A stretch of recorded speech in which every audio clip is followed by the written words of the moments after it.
What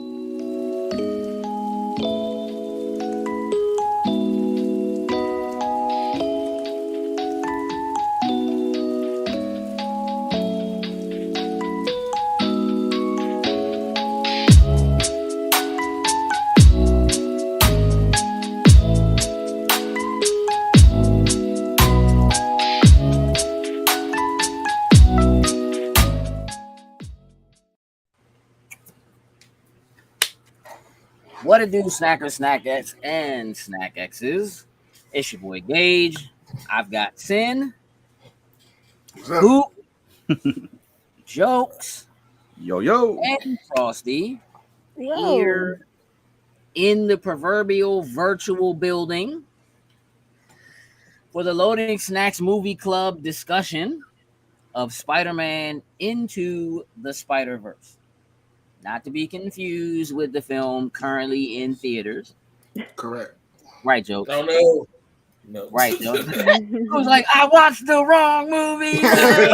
But how did I watch Across the Spider-Verse on my TV? Right. Jokes. Before we get too far into this, can you just double check, make sure we're live inside the movie club group? And if not, share that there. I do see that some people have jumped in to join us. Not that it should be necessary, but there will be spoilers. I mean, listen. Actually, I know. know. I'm gonna share it in there. Yep, it didn't do it. Thank you, sir. See, that's why we double check. Okay, so let's get a bit of a consensus here. Let's figure some things out. Is this everyone here's first time seeing this or no? No. Okay, everybody had already seen this. Mm-hmm. Yes. Mm-hmm.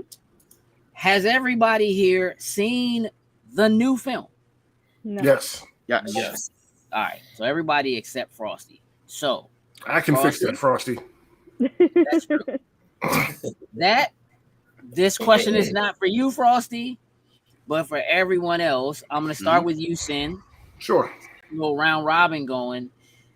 Having seen the newest film in theaters, does this film have new context in any way for you? Do you think that having viewed that changed anything you thought about this prior to, going back and watching this again?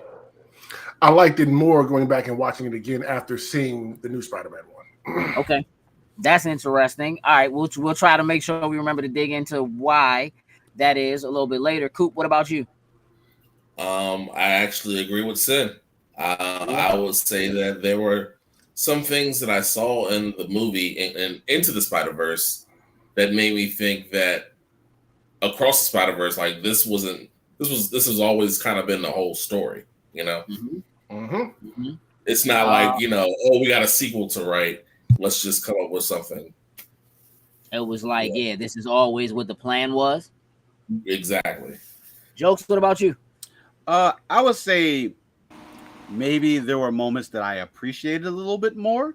I don't think it necessarily was like, oh, this is like so much better now that I've seen the second one. But I think from moments that occurred in the second one that you now go back and know that it intertwines at certain points in here, you're kind of like, ha ha ha.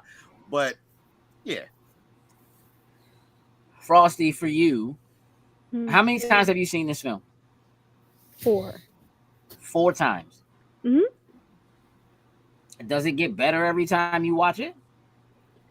So it's been a while since I watched it last, and like it actually reminded me how good it is. Like I would watch it again. Like Sean's never seen it, and I want him to sit down with me and watch it like tomorrow. I'm gonna highly encourage that, and highly encourage you to make your way. Like for real, go to the theater. Like you don't have to go to the theater to see this. I don't know what just happened to Coop, but he looked like splotches to me. He there. Have to go to the theater to see this, but I highly recommend going to the theater to see oh my God. the newest movie. Oh, like right. seriously. Super worth it, I think. All right, so let's get some scores. Let's get some upfront scores, right? Before we kind of talk this out. I want to do this a little bit differently. Like, I don't want to really walk us through like beat for beat the film. We're gonna kind of go back to basics a little bit and do some of what we originally started out doing when we first started doing Movie Club, which is discuss the setting and discuss the characters and discuss their motivations and things like. But before we do that, let's put some scores on it before we even talk about it, because I think it'll be good for people in the chat to kind of have an idea of where we are. Doctor Who is in the chat. What's up, Doctor? What up, Doc?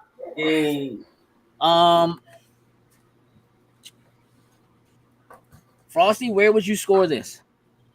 I'd say on a scale of 1 to 10. This gets a 10 for me. Okay. Hands down, Okay. yeah. Jokes? I'm at an 8. Solid start to it. I give it an 8. Sin? 9. 9. Yeah, I like it more every time I watch it. Like, yeah. Again, we're gonna talk about that. Cool. 10. And when I first saw it in theaters with my son, I cried.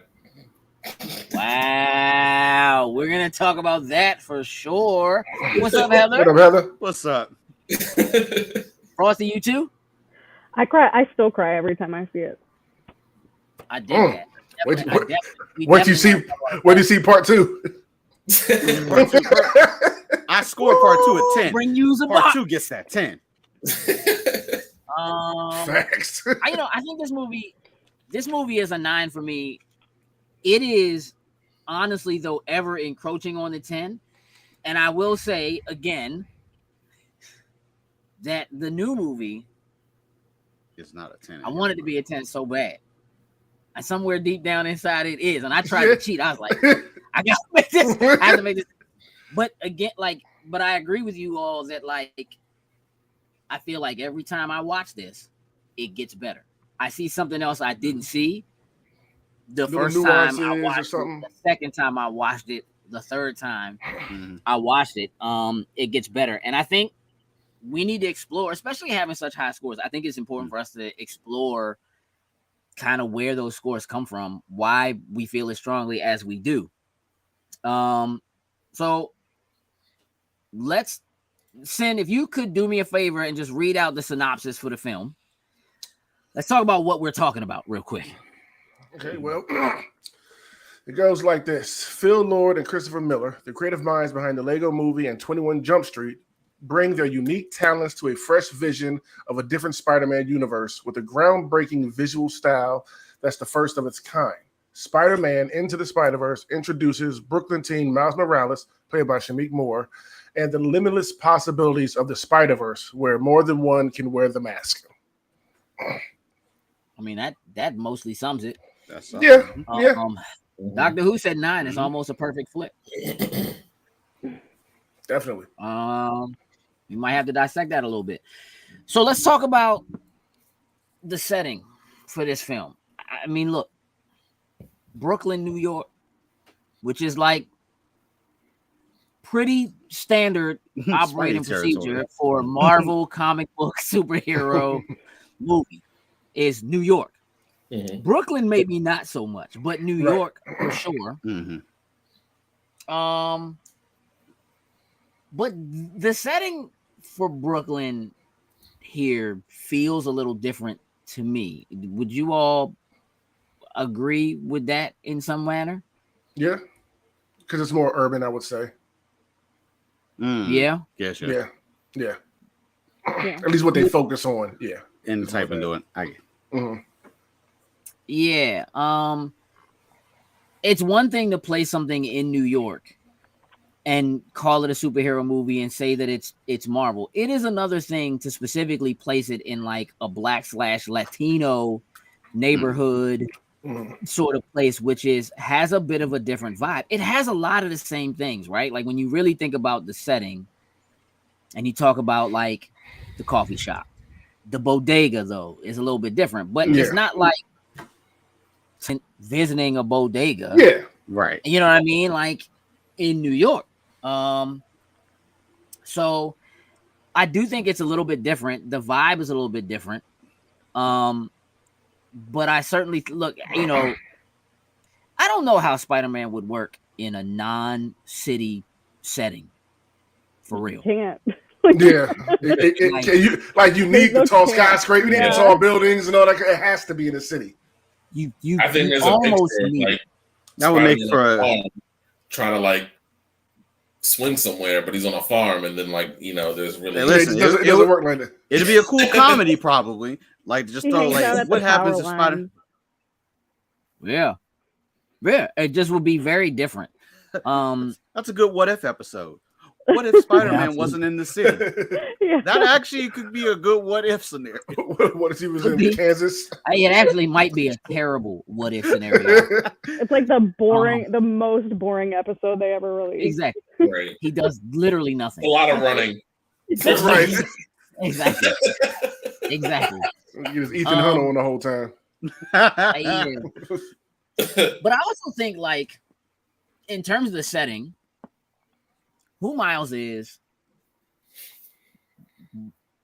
what his age is, right? I think age and setting, I feel like, have a lot to do with each other in this, you know what I mean? In this story specifically. Like, the Spider-Man tales are always kind of about, at least the origin stories are always about this teenager who's just like struggling to fit in and figure out who they are and dealing with adolescence and all that kind of stuff, right?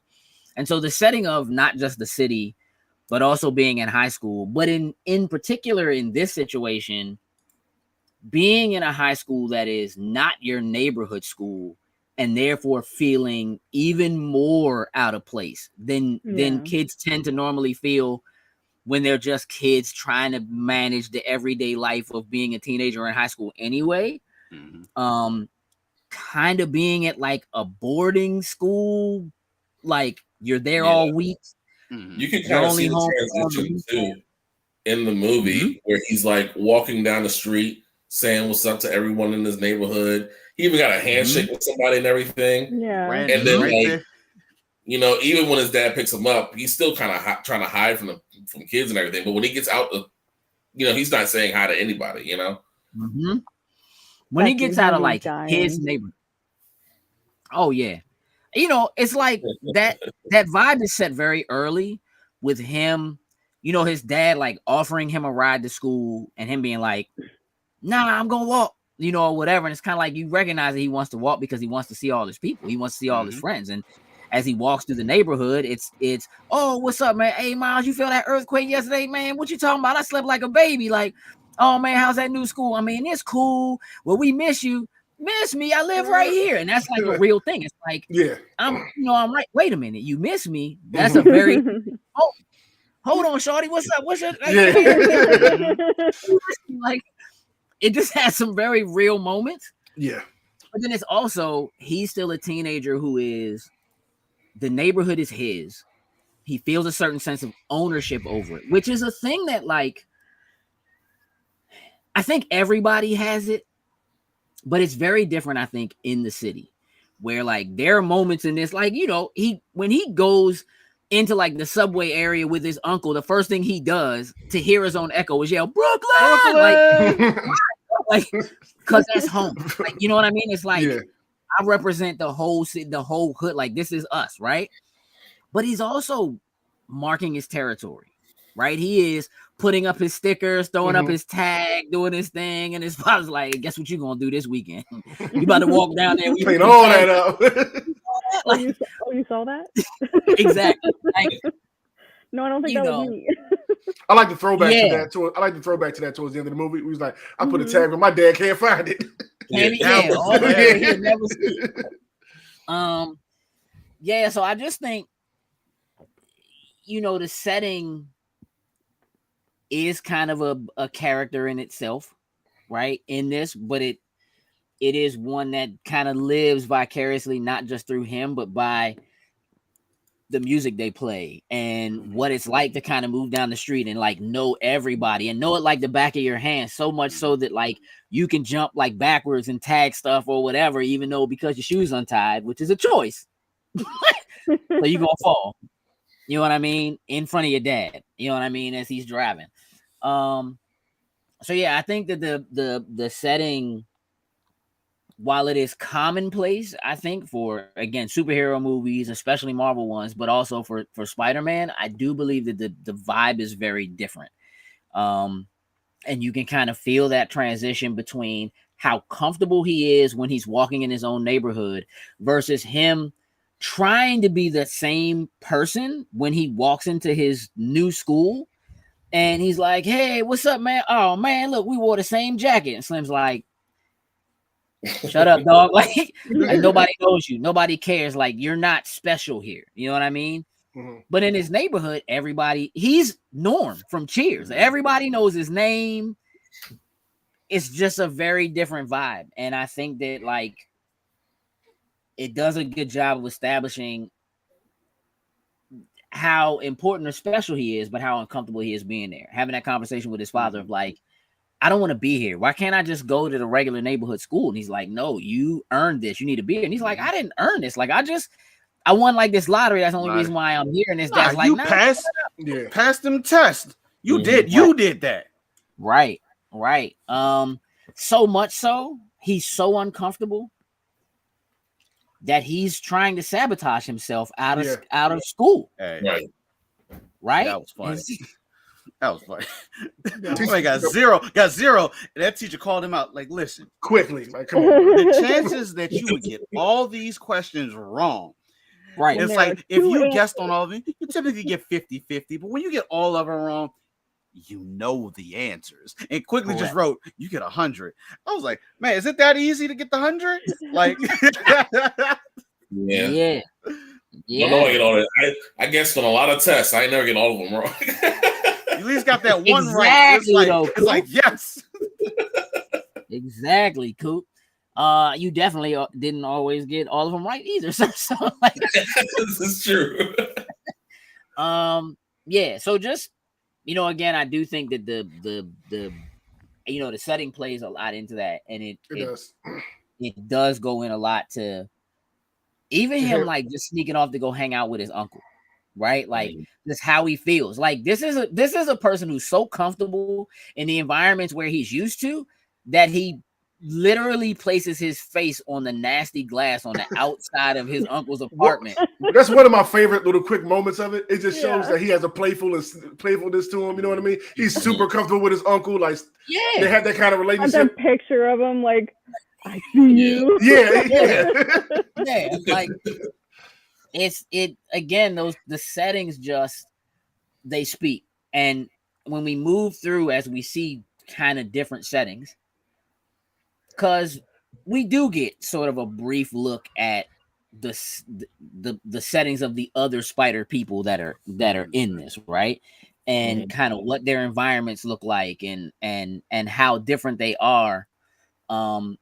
Everywhere from like Peter's spider cave, like back cave joint that he has with all his tech when Ame, takes him down there, and it's like, this is very different even from what this other Spider-Man's area is, right? Parallel opposite. Yeah. That I think, again, them swinging through the trees, like when they're going to Alchemax, and what that environment is, and it's like fall and the colors of the leaves and whatever, but they can at least still swing because it's a lot of trees. Mm-hmm. You know what I mean? I think it plays a major role. Let's dig into the characters a little bit. Sin, who's your favorite character in this movie? That's a tough call. I'm not really sure. It's between the main three, between Miles, Gwen, and Peter.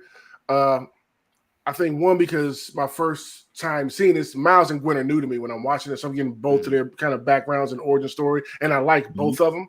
And with Peter, this isn't the same Peter that I've known going through. This is the one that's going through, him and his wife, him and Mary Jane, is split up. Like, things aren't going good to him now. He's got a belly. He's just kind of just miserable doing the runaround. Like, seeing him go through all that, and then after hanging with Peter and him like kind of getting that spark of life back in him and want to turn things back around. Like I like them all for different reasons. I've never seen this side of Peter before. That's one thing I like about this movie. Yeah. You're seeing different sides of spider people.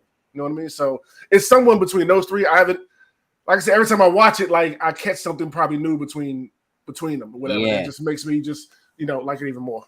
So I'm not really sure. I mean, I think that speaks to it having a difficult time choosing a favorite character.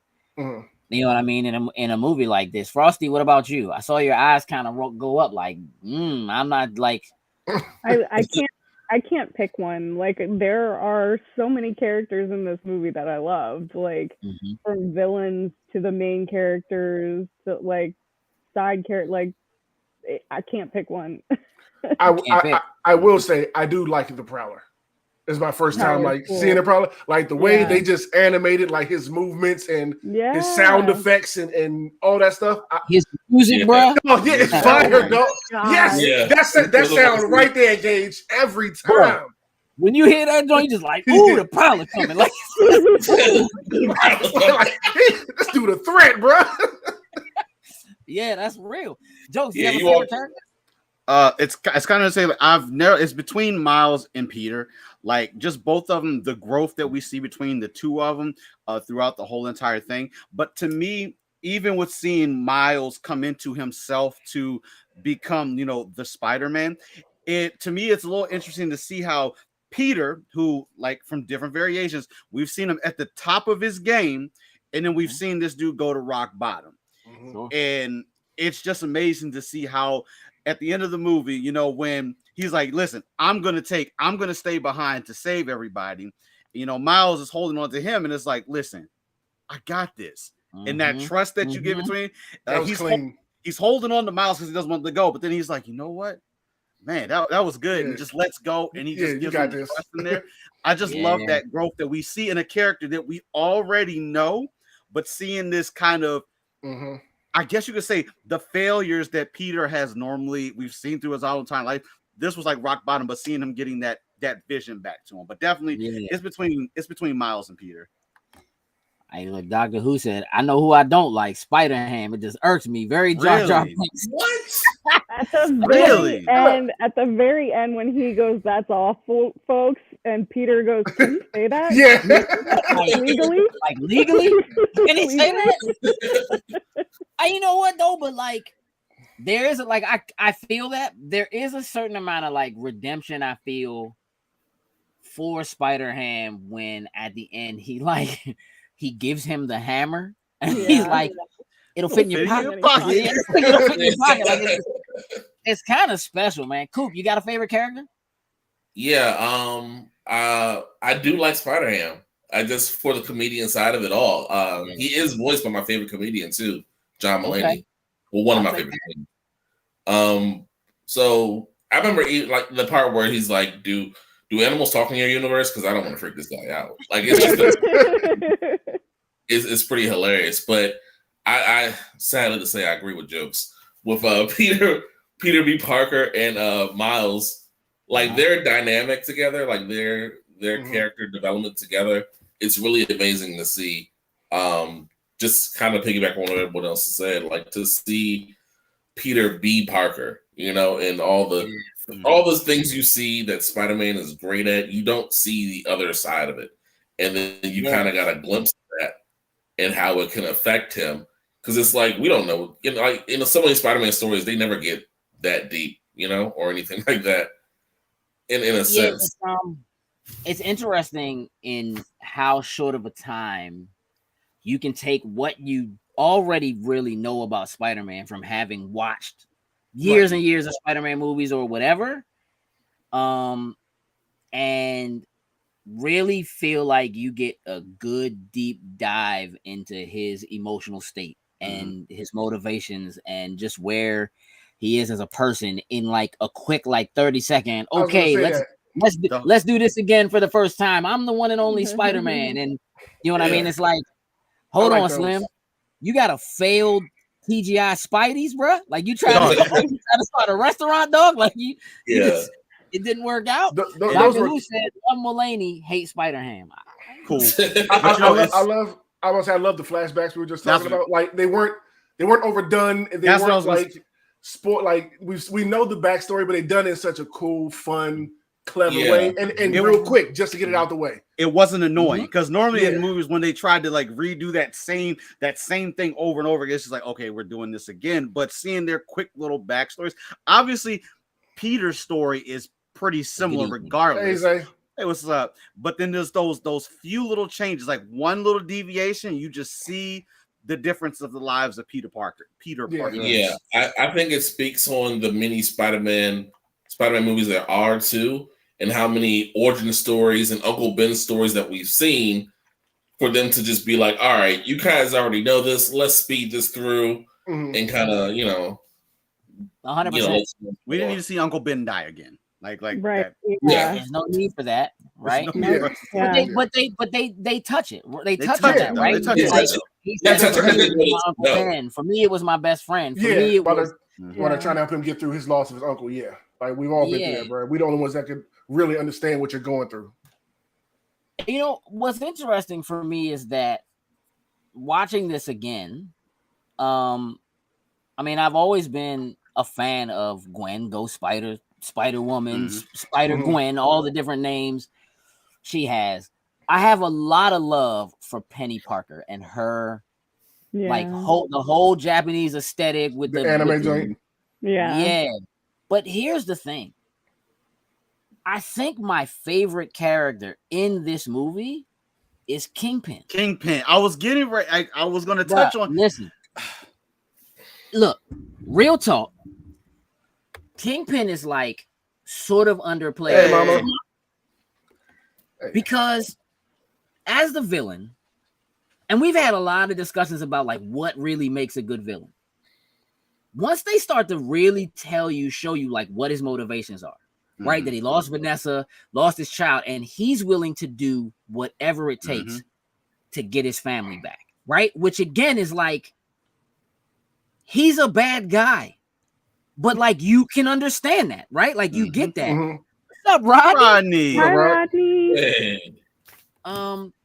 And I can't necessarily say I would, if I had the means, that I wouldn't do what Kingpin was doing to like get his wife and kid back. You know what I'm saying? Like, I will pull these joints from any universe. I don't care about your universe. I don't care what happens to you. But also, I feel like in this movie, for it to be a movie with that is like completely geared towards kids, hey, Kingpin's a killer, bro. Oh, what? He's a straight up all pistol and hands. Hands, bro. Dog. This dude. Now look, we know Kingpin is a strong dude. But when he was fighting Miles at the end, and when he grabbed that taxi and chucked that taxi at him, I was like, hold on a minute. I mean, great. I don't know how you fit in that. That's some Kingpin though. Like that really is like. I don't know how he fit in that Escalade though. Yeah. Like when he got out that Escalade, he looked like he was the whole back. Jokes. He built like Otis. He got make my own Escalade money. What are you talking about, bro? He built like Otis. But you know one thing I do like about Kingpin and all the other villains that we're familiar with. I like their like creative looks. I liked all of them, like the Goblin. Not gonna lie, bro. I'll never forget seeing it for the first time, bro. Yes, the first time. I didn't even catch it. I didn't even think that. Yeah, and it was like, say your name. What's your name? It's like, yeah, my name is Octavius. I was just like, oh, I was with Tatiana when I saw that. I was like, she Doc Ock, hold on. And you just saw the calls come out. It's a great plot twist, right? And Kingpin's not really different. Like there isn't really anything about Kingpin that's necessarily different from the way we've seen Kingpin in other universes. Slim is large, which is like pretty standard for comic books, right? And around this time, Kingpin was really popular too. I mean, with the video game and then the Daredevil series. Yeah. Very much so. And he got out of that Escalade. And we know what he did with that Escalade in that Daredevil show. You know what I'm saying? Like, Slim is a killer, bro. He went to work. Slim is a killer. And it's like, here's the thing. I'm like, I like my bosses, bro. I like for my man to just be like, okay, Peter and this is the other thing. They straight yanked Peter Parker's mask right off his face, which is so non-standard comic book. Like they did it right. The villain always gotta have a little monologue. Yep. Trash or whatever. Not in My this man time. was like, let me see who this is. Yoink! Not in this universe. Hey, look, we just he gave Peter the most mean two-handed chest bash. Listen, again, understanding his motivation. After Peter said the thing, like he told one of the other ones, he was like, kill him. I don't get my hands dirty. Kill him. Mm-hmm. And he was like, wait, don't you want to know what I saw when I was in there? And then he told him, like, it won't work.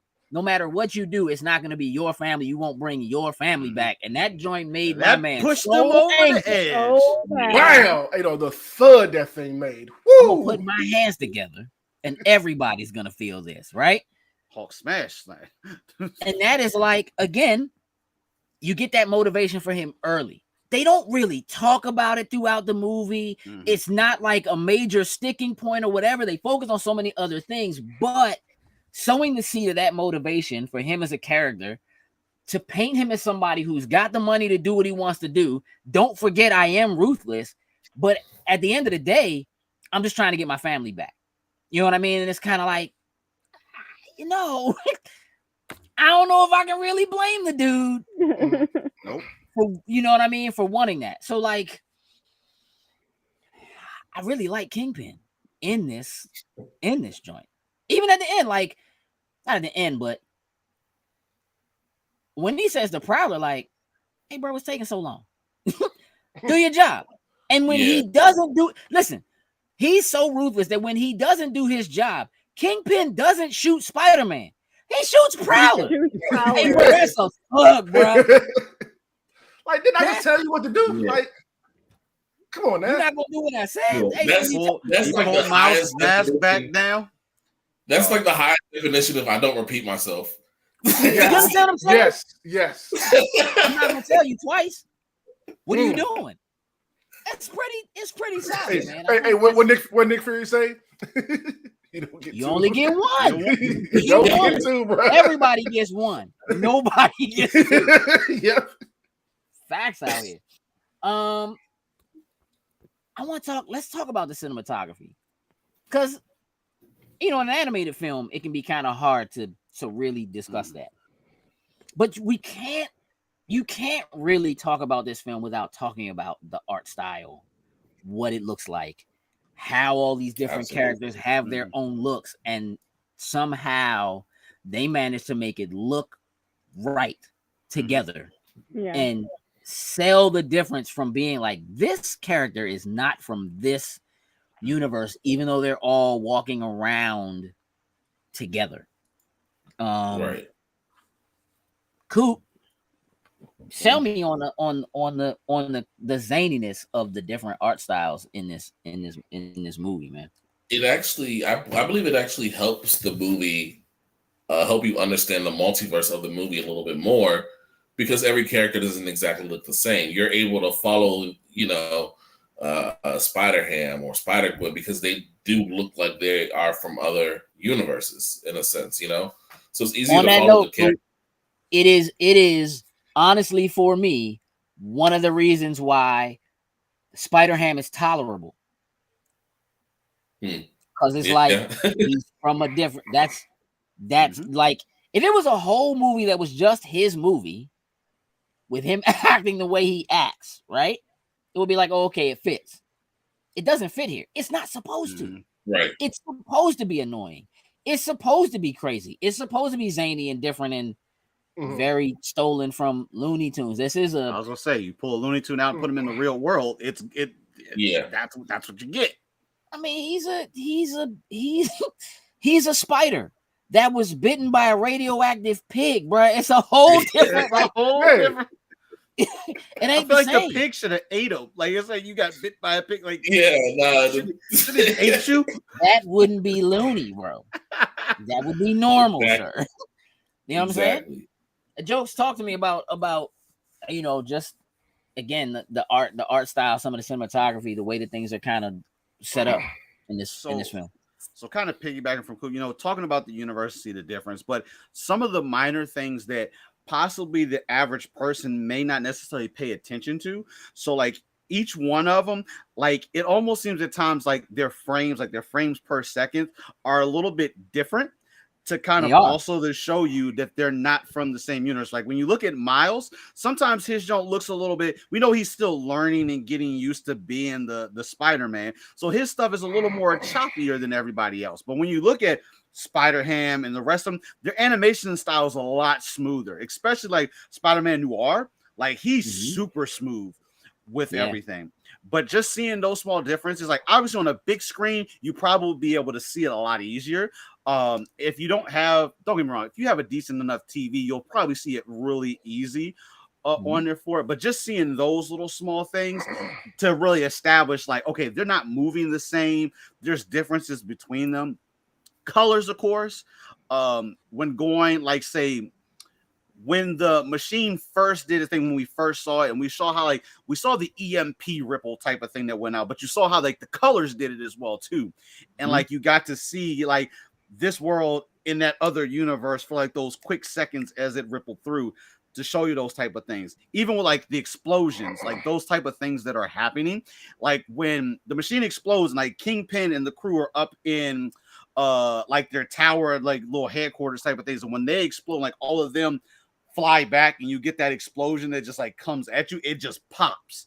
It pops really well. And that's the same with like the whole way through as you go. Just even small things, having conversations with people, somebody walking away and doing, like, everybody's style is just, it's just so different, and it makes it look so clean. It's put together so well. Normally something like that should like destroy just the overall atmosphere of the movie.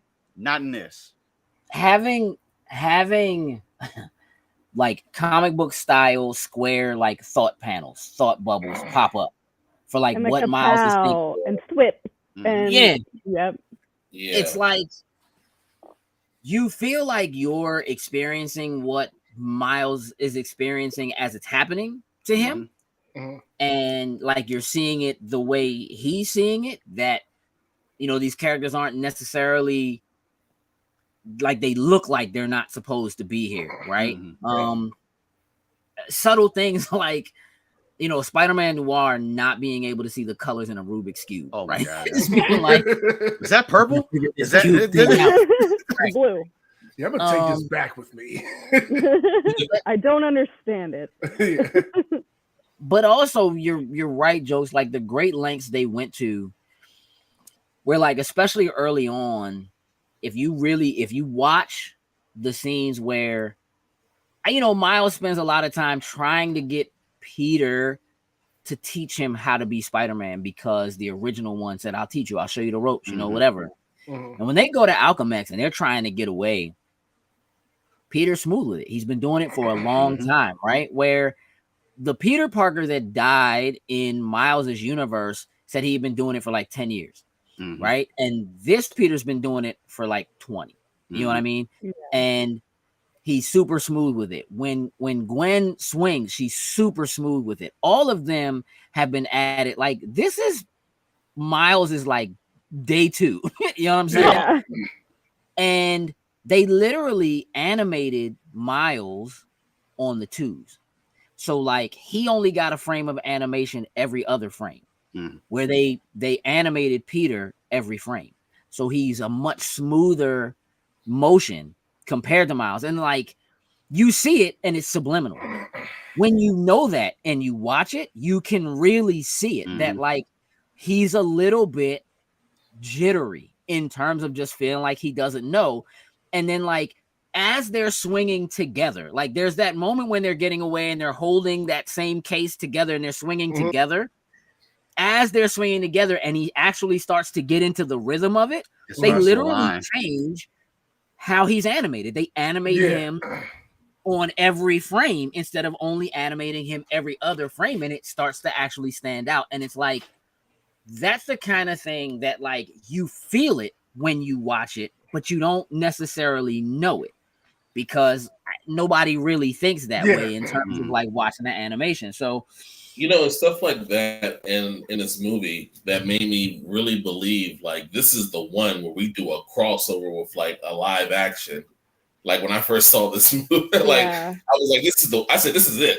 This is the one, this is where we do it, you know. I mean, it really could have been that. You know what I mean? Like up front, it was. You know, I again, the way this is shot, you know, scenes where like they'll just cut to like his Miles listening to his music, and it's just like a close up on his headphones, right? And he's just kind of like jamming in his room, you know what I mean, or whatever, drawing and kind of doing his thing. And you know, in those moments, he's kind of smooth with it, you know what I mean? But when he becomes Spider-Man, it's very different.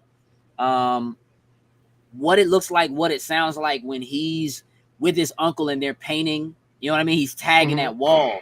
The different looks of that, you know, having it shoot down on him, standing on his uncle's shoulders as he sprays, and like you're seeing these angles of the spider like crawling up his leg from this side or coming across his shoulder from this side or whatever. Doctor Who says, speaking of music, the soundtrack was dope, and we are moving to that. Next. Sin. Yo. Let's talk about the music, bro. Well, the soundtrack is fire. Like they did. I mean, look, it really is. Like every song choice they picked fit perfectly within the scenes. I think my two favorite times, music choice wise, is one with Spider-Man's death and the funeral and all that stuff. I thought that music they slapped on that was amazing. One of my favorite scenes. And the other one is when, you know, Miles finally gets his stuff together. He goes back, gets his own suit, spray paints and everything, and makes his leap off and starts to get right. That what's back. Up danger starts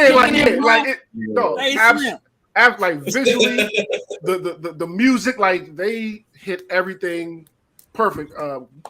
Sunflower, perfect choice for like the overall theme, like phenomenal. Like they knocked it out of the park with this soundtrack overall. They didn't miss a beat with any of the action sequences, any of the touching moments. They made the right audio choices for everything with it. Watch this, man.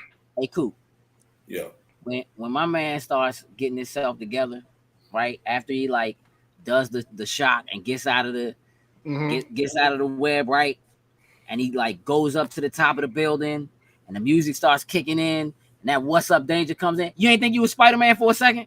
Yeah. You wasn't like, yo, I'm gonna off this building right now. Like I can do this, John. Hey, look, I was pumped on turn on the PlayStation, dog. Let me boot a Miles real quick, dog. I need to jump off the building real quick. Yes, 100%. Yeah. Coop, you was ready. Yeah, music in this movie is absolutely incredible. Just like Sin said, the selection is incredible too. Just from the beginning of them playing Sunflower and him listening to Sunflower, and then bringing it back, and he was like, "Relax," when they were in the office. I had me dying. And he's singing Sunflower. Hey, Gage ever laughed. Gage called me out on that the other week. I was just humming it in my head. We was doing a lot. He was like, "You sound like Miles on the ceiling right now." Right. It was. Hey, listen. It's again. He's so new at this, right? And he's just like trying. And Peter's telling him like, "Yo, just relax, man. Like you can let go." And my man is just like, "What do you do to relax?" My man is like, "Man, I be singing these songs." My man hit that. And he did that John twice. Yeah, the first time sitting at the table, and then when he was like trying to calm down and so he can get off his He was trying to go to church with it. The look on Peter B. Parker's face, even with a mask on, was like, "You gotta be kidding me." I mean, had the double face, like, "Oh my god!" I know you not. We asked me, so I gotta do what calms me down. I think that callback is incredible, and and it is a relaxing song too. So it's just it just plays more into the soundtrack. That's one of my favorite songs. Like, and it plays really well into the movie as well. It does. It fits really well. Frosty. Mm-hmm. Do you have a favorite one of like the origin stories? as everybody kind of has their moment where they're like, all right, let's do this one more time. And they go, do you have a favorite? Did I have a favorite of those? I'm thinking back on them because there are so many of them. Mm-hmm. It's, I guess, Noir, just because it's such a different one. And I'm from it's 1930s. I like punching Nazis. What? Like, wham. All right. Yep. You know, he's super cool with the trench coat. You know what I'm saying? Like, and his like 1920s lingo, like it is pretty dope. Jokes, you got a favorite origin story? It's hard to say. Like, I'm kind of in the same place with Spider-Man Noir, but like it's just like each comic book. Like, there's a different feel, there's a different touch to each one of them, and like I respect and I like all of them. As much as they're telling like the similar type of story, they're still all just so different. Yeah, like I said, my man is knocking out Nazis. The rest of them are kind of just living their normal. I said it in quotes, normal lives or whatever, but yeah. Sin, yo, were there any Easter eggs that stood out to you? Was there anything that was just like, oh, that's what that is, who that is? Was there like there's a lot of subliminal stuff in there. Like the number 42 is like all over the place in this movie. I still haven't caught on to that. I just remember y'all saying that after we did our spoiler boys for the second one. So I haven't caught on to that yet. So that'll be something else that I tune into. You still didn't notice all the 42s in the movie? Wasn't even paying attention. It was just other stuff that like I was locking in and focusing on as I was watching it. Yeah. But no, not that. What was the original question? Like, is there Easter eggs? Any Easter eggs or whatever that stand out to you? Nothing I can think of at the top of my head. Mainly just everything with Gwen and Miles being so new to me. Like just getting to learn about these characters. Yeah, nothing Easter egg wise stood out to me, I would say. I get the easy one. Is the fact that this Peter, like this is a different Peter, but yet as he's telling us his story, it's literally the Tobey Maguire Spider-Man going through. Basically. Like that joke to me was just it was smack right in your face. But if for whatever reason you hadn't seen the other Spider-Man movies, it would have completely gone over your head. Just Doctor Who. Like, it was still funny to see my man. Number 42 is sprinkled all everywhere. It's everywhere in this. It's a big deal. It's like it is actually it's technically a Jackie Robinson reference to like his number, but it's everywhere. It's on everything, and once you see it, you won't get the first time that he tries to jump off. Remember when he goes to jump off the building? He goes all the way to the top of the building, and he looks at the top, and he's like, "Nah, dog," and he walks all the way back down. But then he finally goes up to jump, and he falls. When he falls, literally the numbers 42 fall on him, like bing, bing, and hit the ground, like right next to him. It's go back. Do you see what I'm doing, right? You see, I'm like, bro, it's all over the movie, which will matter to you when you go see the new Sin, and that's why we had our moment. Look at Sin. Look at Sin having a moment. No. It's not that. The Plex is being acting up. It's giving me errors right now, so I gotta close it over. And that's why we had our moment from our other spoiler boys when we did it. It was like I was like, oh, that's wrong. Like literally. It's a big deal in this joint. Coop. Yeah. Why did you cry when you watched this movie? All right, so let me hold it in. I was about to say something that wasn't going to be PG. Here's the wind up. The wind up is coming. I was about to crank that Soldier Boy, bro. You're hip hop.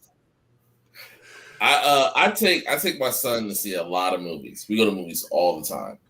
When we've seen mad superhero movies. I can't tell you the countless amount of superhero movies we've seen. And this is the first one where he felt like it was relatable, you know?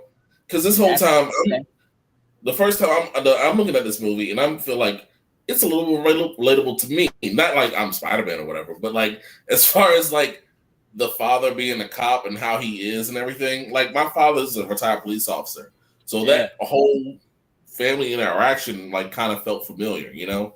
And then kind of me feeling that way, and then my son saying like he was like I feel like I'm Spider-Man in this movie, you know. Yeah, I don't know. It was a weird full circle moment, I guess. I don't know.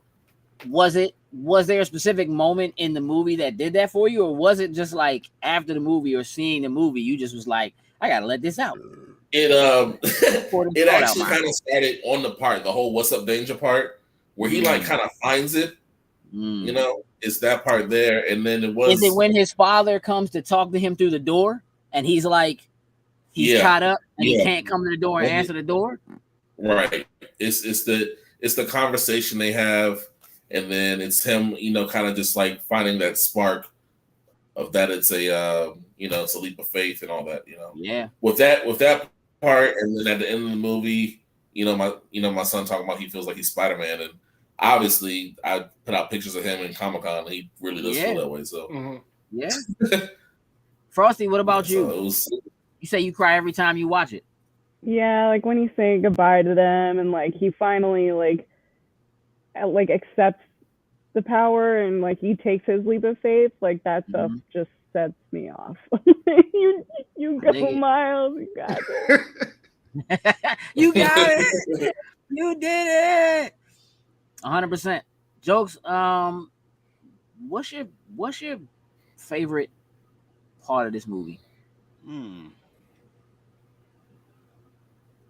There's I feel like this one, I have a couple of different ones. So like obviously just like the whole relationship between Peter Parker and Miles, just seeing them from the beginning and where we end up at. I just love that growth through the whole entire movie. Specific moments, I just gotta say, when Miles, when when Peter told him, like, you won't know when you're ready. Like it's just gonna be a thing. It's a leap of faith, yeah. And when him, Gwen, and Peter, when they're standing up top, and it's like, they make that decision, and my man takes that leap and starts doing the moves to get to where he needs to. And Peter he's trying to not take credit, but he wants to take that credit. And Gwen is like, you ain't teach him that at all. See, like I know I ain't teach him that, and you definitely didn't teach him that. Like, just seeing him just in this small time frame, once he accepts that, that with great power comes great responsibility. As much as it's not said fully in there, it's like it's emphasized by what that actions are being that he's taking for it. Yeah, what did his father say? His father was like, with great ability. Comes great responsibility. Like that. He's like, that's not how it goes. That's not how he tried. But that's and then he was like, what's the name of that restaurant? He was like, Phone Party. He was like, they just over there having fun. He was like, you're so old. Dog. And then the other classic teenager stuff. Other joke is it's a smaller piece, but when everyone is at Aunt May's and Miles realized that he was followed, and the fight breaks out, it's gotta go to Aunt May.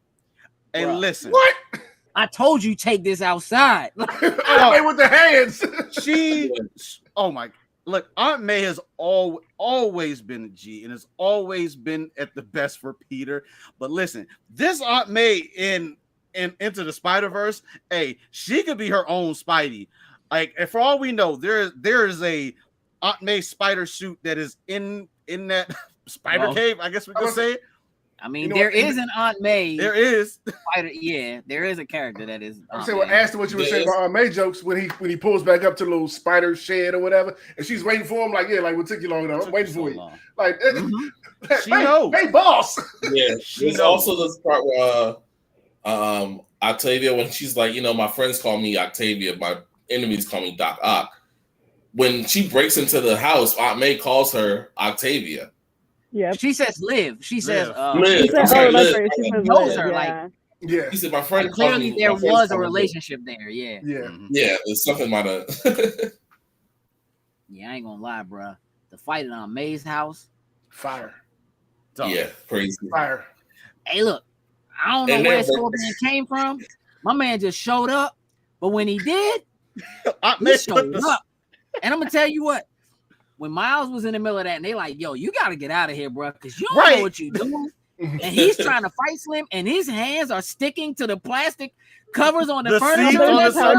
Hey, Slim, you got to get rid of the plastic covers. What you doing? It's terrible, bro. Now, when they're breaking everything, and then Spider-Ham just picks up something, it just breaks something else. It's too much, bro. Sid, favorite part of this movie?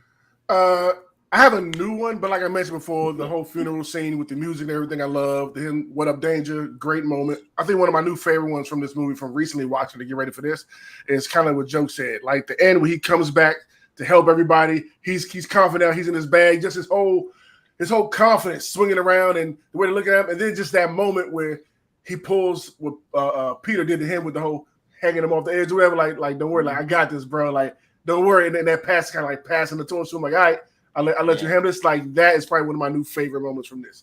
And like we said before, Gage, just the sound effects with the Prowler, bro.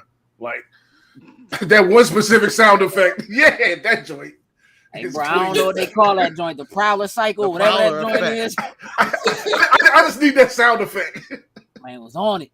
Coop, what about you? You got a favorite moment?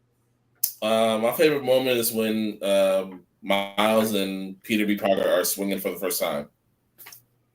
Just how much of a chaos it is, and it's like I'm teaching you in this moment right here, right now. It plays out really well. It's hilarious. It also makes me think like Miles was not. This was not the idea when Peter Parker, when the first one he comes up, he's like, "I'm gonna teach you, show you the ropes and everything." This is not what he had in mind for swinging for the first time, or just and it shows, and it's just it was great how it all worked out, and yeah. Frosty? I have like 3 favorite scenes. Let's go for it. One of them's kind of like, one of them is like pretty much what everyone loves, is that end scene where he's like, he has taken on this power and he is ready to live that life. Yeah. But tied with that are the scene where Peter B. Parker comes through and Miles is dragging his ass through traffic into tombstones. His face is punishing him. Oh, man. Yep. Oh, that one, and then the part where he's dropped off by his dad, and his dad said, "I love you," and he didn't, and he's like, "You got to say it back. You got to say I love you." Frosty. I was hanging out with my father the other week, and I put it on. Just, hey, Pop, check this out. It's a good movie. You like the little animated joints? That scene right here had him dying laughing so hard. Had to. And then he was like, "And tie your shoes." Come on, man. You know what? Hey, tie your shoes, dog. Listen, everybody. There's one small moment that makes me. I don't know why it makes me laugh so hard every single time I see it, and that's when Peter is he's captured by Octavia. She's like sitting in a chair, whatever. She's talking to him before she reveals herself. It's like, yeah, your cells are deteriorating or whatever. Like, I don't know what you're talking about. Has that little shot. The way his face looks. He was trying to keep it straight. He was trying to keep that straight face. And that one big ass eye pop out of his head. It does it to me every time. Oh my god! Hey, and you know what else? You know one idea I forgot. And, this it just hits some way different now. It's just when Miles is in there buying the Spider-Man suit for the first time, and Stan Lee is behind the counter. It's like seeing Stan Lee on like that. Don't just it hurts, and I love to see it. But then it was so funny. He was like, "It'll fit for you one day," and then the camera just he was like, "It always fits eventually." And then the camera goes, and it's like, "No returns ever." That's refunds, no returns ever. Can't bring this back. You know what? I think like one of my favorite things about Miles is how like by the end of the movie, everything that's been said to him or done to him, he kind of reverses it and does it back to them. So the same thing with Peter with the leap of faith thing is like, it's a leap of faith. You just got to go.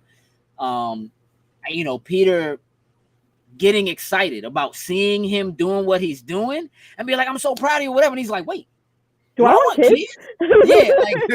Yeah, those moments. But I think honestly, my favorite moment in terms of like coming full circle is the fact that he uses that moment with his uncle, which is one of my favorite moments in that with you try to shoulder touch. What you mean? Nah, but tell me anyway. This is like, Nah, like this. Hey. And he's like this. Hey, and he's like, nah, man, like this. And he's like, hey, he's like, so bad at it. You related to me, dog? Are you sure you my nephew?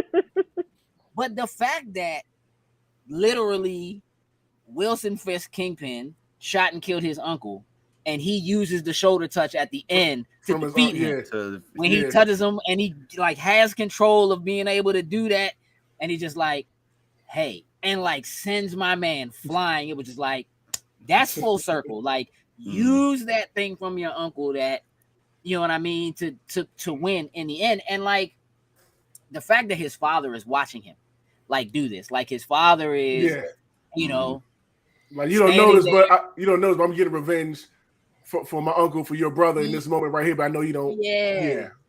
It just that for me is like, all right, for all.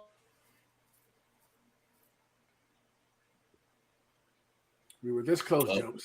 Almost. We were this close, jokes. Things that he said back to somebody, or he turned around on him. No, bull, bruh. So what's your name? Gwanda? Gwanda? It's Africa. Was going through every. I'm from South Africa. Without the accent. So your name is Gwanda? Your name is Gwanda? That's a trifling name. Hey, listen, 100%.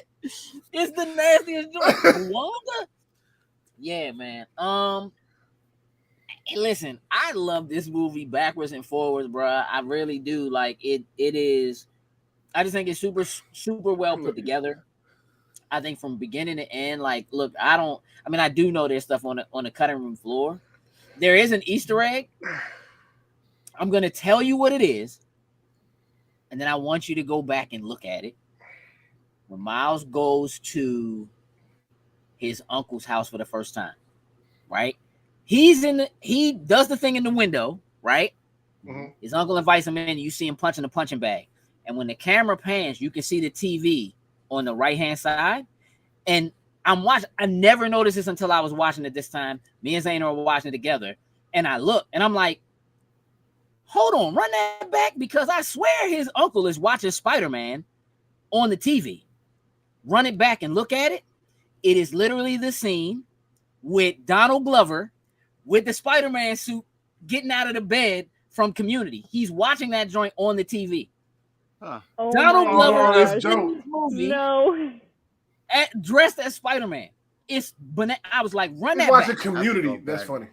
We can go back and look at it. I'm like, hey, yo, that's Donald Glover as Spider-Man from the real joint, like from the show. Yeah. Like the thing that got everybody hyped, like, yo, let him play Miles, let him be, you know, like he's voiced it, let him play it. He's in this joint. Hold on, bro. Yeah, didn't catch that. Didn't catch that. Run it back. As soon as he walks in, as soon as you see him punching the punching bag, it pans, you see his uncle, and to the right of his uncle is the TV screen. On the TV screen, freaking Donald Glover and Spider-Man right there on the screen. It's crazy. Wow. It's crazy, bro. That's amazing. I'm not even lying, bro. Let me tell you how I am literally this close. I am not BSing y'all to watching that second movie right now, bro. Like, it is sitting on my screen on my Plex. Yeah, it's killing me. I want to watch it so bad. I'm like, I was looking at Showtimes, but I don't know. I have 4 days off, so it's gonna happen. That means you can see it 4 times. That's so easy. You can see it 4 times. That's not bad. I don't understand. Yeah, I'm ready to go back and see that one in a second. Like honestly, like this for me. I know this is going to sound crazy. This is actually the second time. This is only the second time that I've actually watched Into the Spider-Verse. Really? So it's weird. It's one of those things. Like, we saw it originally and just, you know what, loved it, but never went back and watched it again. It's weird. Have it, just never watch it again. So some of those, so I think that's probably why I'm maybe like at an 8, because you know what, I haven't rewatched it as much as you guys, and maybe that kind of like Gage, like what you just said, like I'm literally gonna go back and watch it because I definitely tell you, dog. This is my third full viewing of it. But there were some things that still, like, I was like the 42 thing, like that was just something that always, because it just smacks you in the face so many times. I know for some people, didn't smack me in my face, not even a little bit. So I got to run it back for a 4th time just to see all the 42. Hey, 4. There's Why? I'm not even joking, bro. Look. They're everywhere, bro. They're Dog, everywhere. that's crazy. I'm gonna be honest with you. When he was on that building the first time to jump off, I swear to you, he was on the 42nd floor, and I feel I really feel like he was on the 42nd floor. I'm telling you, bro. Listen to me. It's there somewhere. It's everywhere. Like once you know it, it's like you can't unsee it. It's on everything. It's everywhere, bro. And I remember watching it in the theater and being like, why do they keep showing? I was waiting for like something it to turn into a thing, to be a code to something, to be something. Like, why do they keep showing 42 like they're showing 42? I even think 42 really pay off. I even think 42 when a spider originally, which is crazy. Him, I swear 42 is one of the 42 numbers is on the spider. That's the only time I recognize. That's the only time I recognize the number. I didn't see it everywhere, but I know the spider's all in your face. Like, oh, okay, 42 is it's this 42-second spider or whatever they were testing or something like that. Like, that's just how I looked at it. It's all over the joint.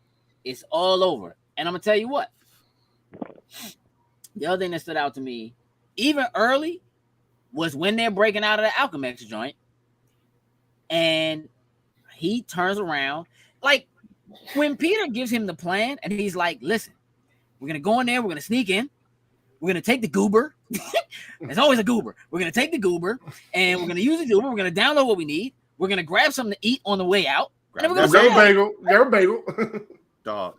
When my man threw that bagel and hit Slim in the face, and that joint said bagel above his head, I saw that the first time. I was like, "Hey, Slim." He hit my man with that joint, and it said bagel over his head. And I was like, that seems important. And this is the first time I noticed watching it, though, that when that joint hit Slim and it said bagel, because it like pauses, it freeze frames for a second, that when it happens, he's carrying, bro. Like, my man has like a Uzi in his hand. Like, hey, dog, these doctors was just jumping up and busting off. Like, they jumped up at the lunch table, dog. They were all ready. He even yelled it before he knew. He took a bagel. And listen, out of anything that got stolen, it was the bagel. Yeah. It was the from bagel. Community. Yeah. On the TV screen, Heather, Glover from Community. I'm getting ready to find the exact moment in it. I'm gonna give you the time. When Peter was going through the planet and said bagel, let me tell you how I laughed so hard. We hadn't even gotten into it just yet. Frosty, once you see the second one, oh my god. I want to see it.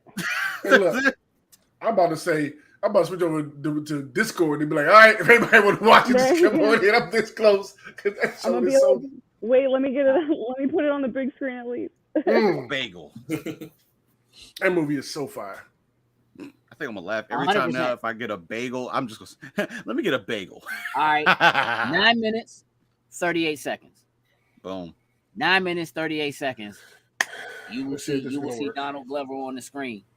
Just watch that. It's crazy. All right, let's go around. Let's double up. Let's get our consensus again so we can wrap this up. Sin, where you sitting? Oh, it stays at a 9. I ain't going nowhere. Okay. Coop. 10 and 10. 10 and tears, bro. 10 and tears. Frosty. 10 doesn't. Look at Sin. Hey, Sin. Not like. I don't know. I think it's because I watched it earlier. It won't let me like watch. It's doing something stupid like that. I can pick anything else but that to watch again. I gotta watch something else first. It's doing Gotcha. Frosty, I'm sorry. 10. 10. 10. 10. 10. I just saw it. I could go like I'm at my 8. I feel like I will appreciate it again once I watch it again to see some of these small things. I could slide to a 9. Now I have a feeling I probably will. I'm good with my 8. It's a solid movie over. There's nothing like I don't have issues with this movie at all. I could give it the 9. I'll stay at my 8 just because it's only my second time through this, honestly, right now. I'm gonna tell you what, bro. It's a hard fight for this to not be the best Spider-Man movie ever made, technically. Yeah, I mean, the only thing that beats this one is the second one. Is the new joint. Yeah, that's it. And for real, it might be the best superhero joint ever. It might be the best superhero movie ever.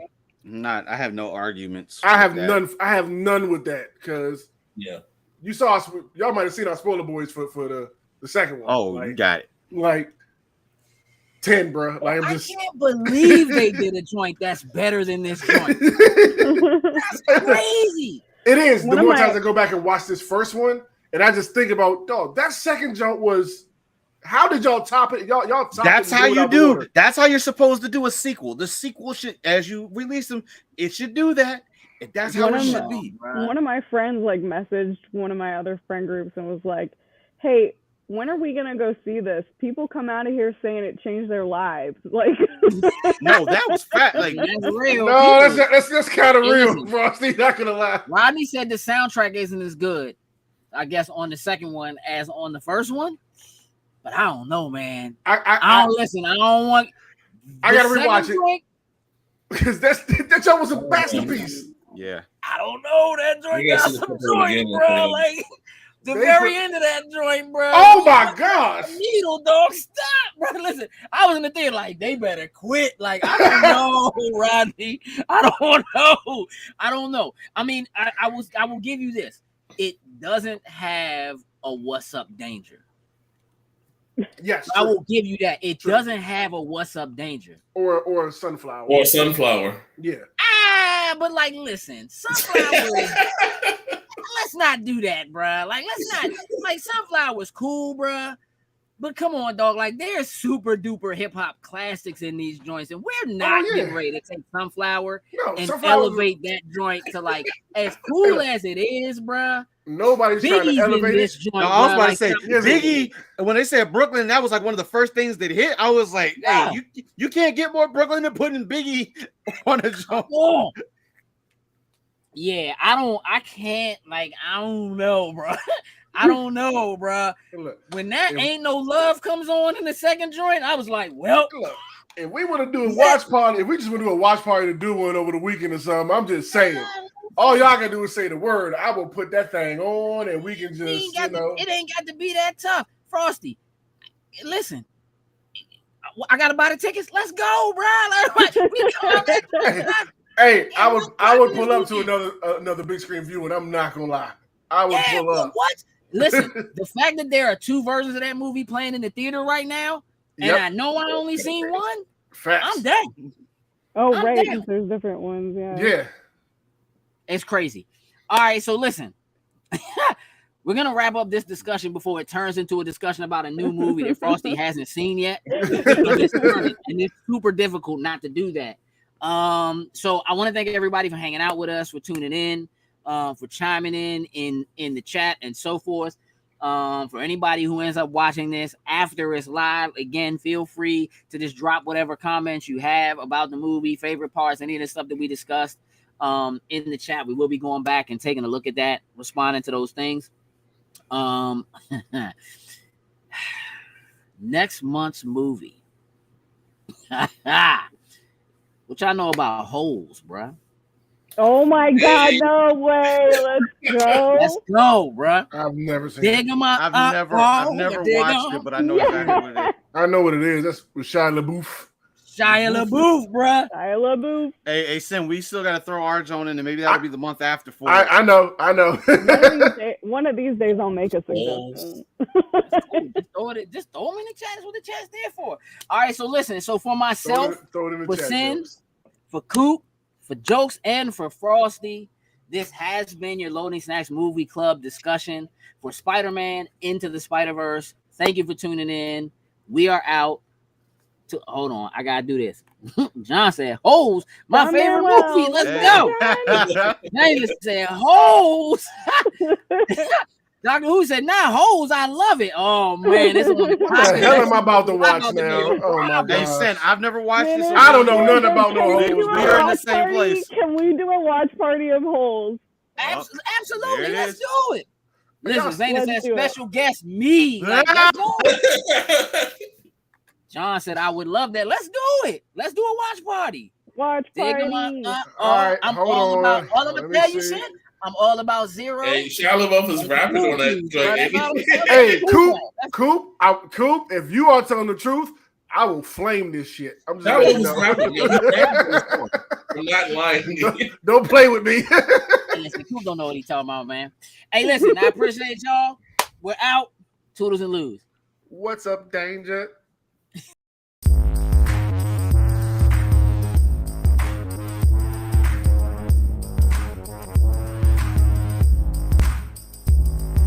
Loading snacks.